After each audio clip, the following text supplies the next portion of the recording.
జగనన్న జై జై జగనన్న జగనన్న జై జగనన్న జగనన్న జై జై జగనన్న జగనన్న జై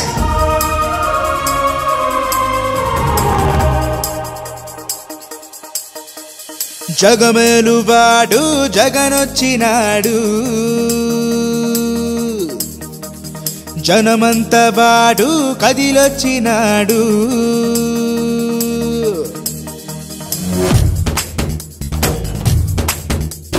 మన మేలు కోరే మనిషొచ్చినాడే మన తోడు నీడై మన నేలువాడే మనసున్న మనిషంట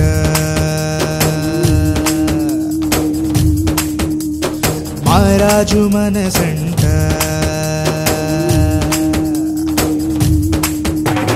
పోరాడే గుణమున్నోడు పోటీలో నిలిచే చూడు ప్రతి అడుగు పిడుగై కదిలెనురా కష్టాలు తెలిసిన వాడు కన్నీరే తుడిచేవాడు మన బతుకు పండగ చేయునురా కన్నుల్లో వెలుగున్నోడు గుండెల్లో బలమున్నోడు మాటిస్తే మడమే తిప్పడురా జగమేలువాడు జగనొచ్చినాడు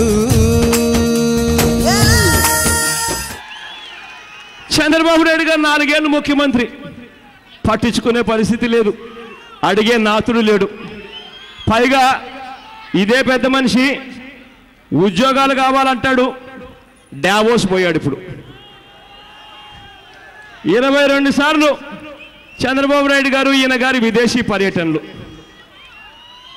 4 ఏళ్ళు కాల 22 సార్లు పోయినప్పుడు ఎప్పుడైనా చంద్రబాబు నాయుడు గారు మామూలు విమానాల్లో పోడు ఆయన కోసం ప్రైవేట్ విమానాలు మాత్రమే పోతాయి నాకు తెలిసి ఆయన గారి 22 సార్లు ఈ విదేశీ పర్యటనలకు పేరేమో ఉద్యోగాలని చెప్పి మన పేరు చెప్తాడు ఆయన విదేశీ పర్యటనకు కనీసం అంటే 200 కోట్ల రూపాయల ప్రజాధనాన్ని చంద్రబాబు నాయుడు గారు బూదిలో వేసిన పన్నీరు చేసింటాడు ఇదే చంద్రబాబు నాయుడు గారు డావోస్ అంటాడు చైనా అంటాడు జపాన్ అంటాడు కొరియా అంటాడు సింగపూర్ అంటాడు ఏ దేశానికి పోతే ఆ దేశం ఆంధ్రప్రదేశ్ మాదిరిగా చేసేస్తానంటాడు ఆ దేశాన్ని ఆంధ్రప్రదేశ్ ఆ దేశం మాదిరిగా చేసేస్తానంటాడు నిజంగానే ఈయన చెప్పిన మాటలు నిజమే అయ్యిందంటే ఈ పాటికి ఆంధ్ర రాష్ట్రం ఎన్ని సింగపూర్లు అయిపోయి ఉండాలా ఎన్ని జపాన్లు అయిపోయి ఉండాలా ఎన్ని చైనాలు అయిపోయి ఉండాలా కానీ మన కర్మ ఏమిటో తెలుసా కనీసం మన రాష్ట్రానికి ఒక పర్మనెంట్గా ఒక అసెంబ్లీ కానీ ఒక హైకోర్టు కానీ ఒక సెక్రటేరియట్ కానీ కనీసం ఒక్క ఇటుక కూడా పడని పరిస్థితిలో మన రాష్ట్రం ఉంది ఎంత అధ్వానమైన ముఖ్యమంత్రి అయినా ఎంత చెత్త ముఖ్యమంత్రి అయినా కూడా 4 ఏళ్ళు టైం ఉంటే 3 బిల్డింగ్లు ఒక హైకోర్టు ఒక సెక్రటేరియట్ ఒక అసెంబ్లీ కళ్ళు మూసుకొని ఎవడైనా కట్టిండు కానీ మన చంద్రబాబు నాయుడు గారు మాత్రం ఎన్ని సింగపూర్లు కట్టాడో ఎన్ని చైనాలు కట్టాడో ఎన్ని జపాన్లు కట్టాడు అన్నీ మనకంతా కూడా అన్నీ కట్టినట్టుగా మనకు ఎక్కడ చూపిస్తాయో తెలుసా కంప్యూటర్ ఆన్ చేస్తాడు డిజిటల్ ప్రజెంటేషన్ అంటాడు అంతా షోనే ఆ షోకు రాజమౌళి అని చెప్పి సినిమా డైరెక్టర్ని పిలుస్తాడు అసలు సినిమా డైరెక్టర్ ఏంది అసెంబ్లీ బిల్డింగులు చేయడం ఏంది సెక్రటేరియట్ బిల్డింగులు కట్టడం ఏంది హైకోర్టు బిల్డింగులు కట్టడం ఏంది ఆర్కిటెక్ట్ చేయాల్సిన పని ఆర్కిటెక్ట్ చేయాలి సినిమా వాళ్ళు చేయాల్సిన పని సినిమా వాళ్ళు చేయాలి అయినా కానీ షో చేయడం కోసం చంద్రబాబు నాయుడు గారు పెద్దగా చూపిస్తాడు సినిమా మనందరికీ 4 ఏళ్ల నుంచి నేను ఒక్కసారి మిమ్మల్ని అందరినీ ఆలోచన చేయమని చెప్పి అడుగుతా ఉన్నా 4 సంవత్సరాల ఇదే చంద్రబాబు నాయుడు గారి పాలనలో మనం ఏం చూశామని చెప్పి నేను అడుగుతా ఉన్నా ఇదే పెద్ద మనిషి 4 సంవత్సరాల కిందట మైకు పుచ్చుకొని తాను అన్న మాటలు ఏమిటి తెలుసా తాను అన్నాడు కరెంటు షాకులు రాష్ట్రంలో షాక్ కొడతా ఉన్నాయట అధికారంలోకి వస్తానే కరెంటు రేట్లని తగ్గిస్తానని చెప్పి చంద్రబాబు నాయుడు గారు మైకు పుచ్చుకొని అన్నాడు నేను మిమ్మల్ని ఒకటే అడుగుతా ఉన్నా 4 సంవత్సరాల చంద్రబాబు నాయుడు గారి పాలన ఇవాళ చూస్తున్నారు మీరు. కనీసం ఈయన పాలన ఎలా ఉందో అని చెప్పి ఒక్కసారి గమనించమని అడుగుతా ఉన్నా. ఈ 4 సంవత్సరాల చంద్రబాబు నాయుడు గారి పాలనలో చంద్రబాబు నాయుడు గారు ముఖ్యమంత్రి కాక మునుపు మీకు కరెంటు బిల్లు ఎంత వచ్చేది అని అడుగుతా ఉన్నా. ఎంత వచ్చేదన్నా? 50 రూపాయలు. ఎంత వచ్చేది? 70 రూపాయలు. మహా అయితే 100. ఎంతన్నా? 0.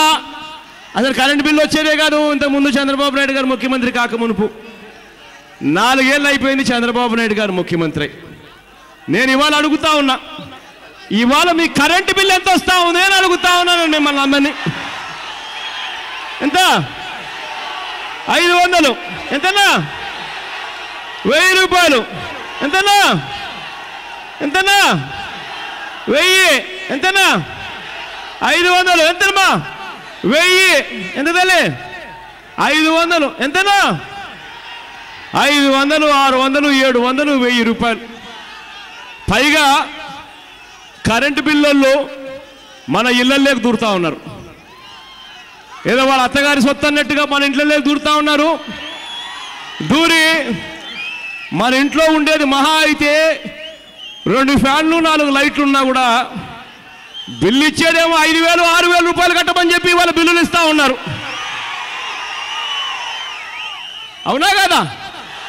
అవునా కదా అన్న? అవునా కదా తల్లి? అవునా కదా అన్న? చంద్రబాబు నాయుడు గారు ముఖ్యమంత్రి కాకమునుపు కరెంటు బిల్లులు షాక్ కొడతా ఉన్నాయి. తగ్గిస్తానన్న పెద్ద మనిషి ముఖ్యమంత్రి అయ్యాడు.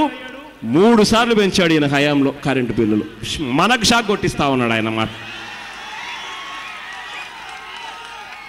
ఇదే పెద్ద మనిషి చంద్రబాబు నాయుడు గారు ముఖ్యమంత్రి అయిన తర్వాత ఈ 4 సంవత్సరాల కాలంలో 3 సార్లు కరెంటు బిల్లులు పెరిగితే 3 సార్లు ఆర్టీసీ ఛార్జీలు పెంచినాడు. ఇవాళ ఎప్పుడైనా పండగ వచ్చినప్పుడు, ఉగాది కానీ సంక్రాంతి కానీ వచ్చినప్పుడు ఆర్టీసీ బస్సు మనం ఎక్కాలంటే ఇవాళ భయపడే పరిస్థితిలోకి ఇవాళ ఆర్టీసీ ఛార్జీలు పెంపు. చంద్రబాబు నాయుడు గారు ముఖ్యమంత్రి అయ్యారు. ఇంటి పన్నులు ఇవాళ షాక్ కొట్టే పరిస్థితిలోకి ఇంటి పన్నులు వెళ్ళిపోయాయి. అవునా కదా? అవునా కదా అన్న? అవునా కదా అన్న? అవునా కదా అన్న? మీ అందరికీ బైకులు ఉన్నాయన్నా? బైకులు ఉన్నాయా? బైకులు ఉన్నాయా అందరికీ? అందరికి ఉన్నాయా? ఈ బైకుల్లో పెట్రోల్ కానీ డీజిల్ కానీ పోయించుకునేదానికి పక్కన తమిళనాడు బార్డర్కు పోతే మీకు కనీసం 7 రూపాయలు తక్కువకు పోస్తున్నాడా లేదా? లీటరు పోస్తున్నాడా లేదా? అటువైపున కర్ణాటక బార్డర్కు పోతే లీటర్ పెట్రోల్, లీటర్ డీజిల్ కనీసం 6 రూపాయలు తక్కువకు పోస్తున్నాడా లేదా? మన రాష్ట్రంలో ఉన్న పెట్రోల్ బిల్లులు, డీజిల్ బిల్లులు లీటర్ మీద దేశంలో ఏ రాష్ట్రంలో కూడా లేని డీజిల్ బిల్లులు, పెట్రోల్ బిల్లులు మన రాష్ట్రంలో ఉన్నాయి. బాదుడు జరుగుతూ ఉంది.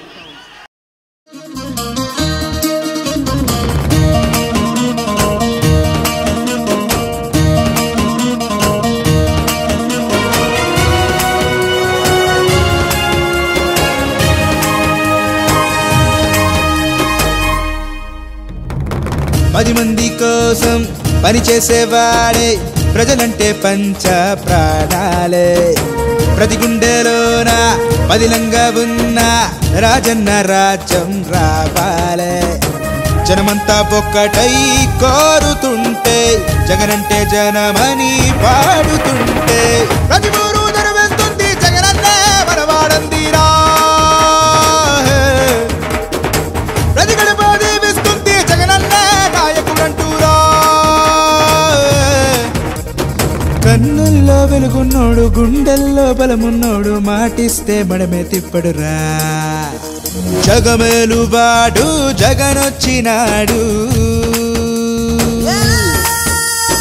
జనమంత వాడు కదిలొచ్చినాడు. మనసున్న మనిషంట,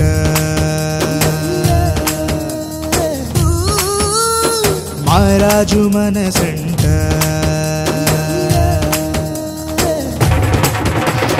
పోరాడే గుణమున్నోడు, పోటీలు గుండెల్లో నిలిచే చూడు ప్రతి అడుగు పిడుగై కదిలెనురా కష్టాలు తెలిసిన వాడు కన్నీరే తుడిచేవాడు మన బతుకు పండగ చేయుడురా పథకాలే వచ్చే రోజు పెద్ద ఆయన మెచ్చే రోజు మన కోసం తెచ్చేవాడేరా జగమేలువాడు జగనొచ్చినాడు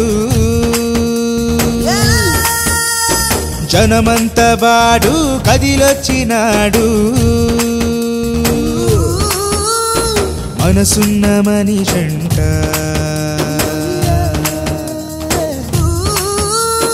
మారాజు మనసంట. ఇలాంటి మరిన్ని మంచి వీడియోలు కావాలని కోరుకుంటున్నారా?